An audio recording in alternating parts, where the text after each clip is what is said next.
Welcome to our walk through Jewish Budapest. I spent some time in this wonderful old city and saw the remnants of what was a large Jewish population at one point. What you're looking at now is an old synagogue called the Rambach Synagogue, I believe. And it's in the Orthodox area of the city. This is another synagogue that's being renovated. If they have enough money, they're trying to renovate it. You can see it's in the stages of renovation, but they have run out of money. Right now, we're looking at the courtyard on the second largest synagogue in the world, the Tahani Synagogue. This is the memorial plaque wall within the synagogue itself.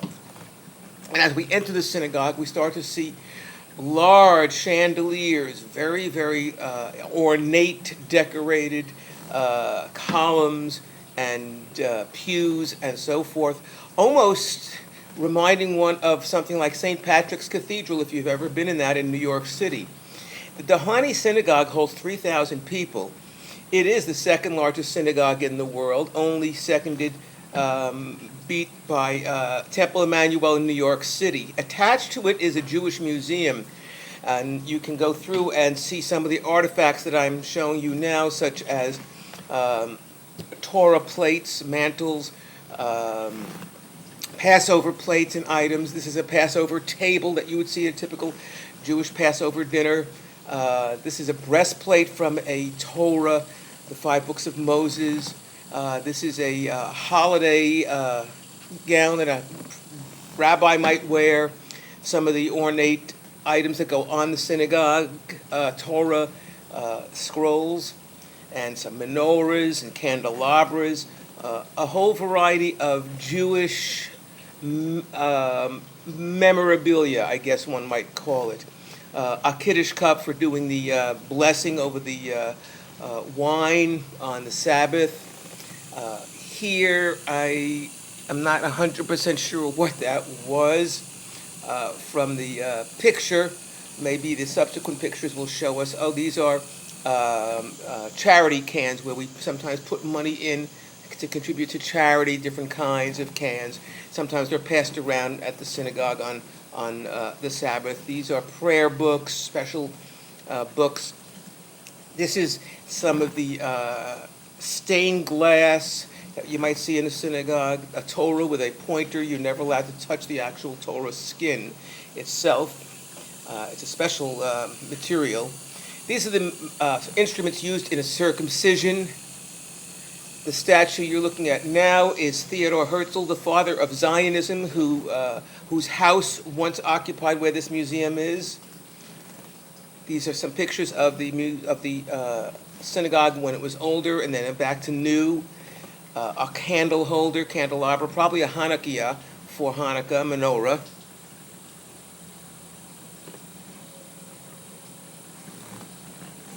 And you can see again that it's just a magnificent synagogue. I was honored to be called up during a Saturday religious service for a blessing, an aliyah they call that. This is the Holocaust memorial tree outside of the synagogue. It's a weeping willow / tree of life. And I think if you take those two metaphors and you combine them, you can start to understand the artist's intent of taking the traditional symbolic tree of life and making it into a weeping willow. In the evening, the synagogue looks beautiful as you walk past and it's lit up. This is what you would probably see walking down the street. They have it very, very well lit for tourists to enjoy the beauty of the building itself. And here's a very nice long shot of it, where you get a better perspective of what it looks like in the evening. One of the buildings next door to it, there's a Torah Talmud Academy, a school next door where they do religious training. This is the street where the synagogue, the Orthodox synagogue is. They're doing some renovation there. But again, this is the very Orthodox section. The Talmud Torah is the institute, the academy that I mentioned a moment ago, and that's just to show you the way they've designed the door to that synagogue. The gate to the Tahani Synagogue has the Jewish star emblazoned within the grillwork. Very unique, at least from my perspective. The next thing you'll see is a graveyard next to the Tahani Synagogue, a very unusual thing. The Nazis put it there. Normally you would never see a graveyard on the same grounds as a synagogue because it's a sacrilege. But the Nazis did it when there was overcrowding and they buried bodies there, and so rather than disturb the bodies, the Jewish community left it as is. No new bodies are added there, however. Walking down the street, one might see trolleys and trams, as you see in this picture. Old architecture. It's a very old city. Again, this is the outside of the synagogue. On the left side of the synagogue was the part that was the home of Theodor Herzl. Typical of a community, the Jews lived in like courts like this. You may remember this one, similar to this one in Schindler's List, where they liquidated the Krakow ghetto.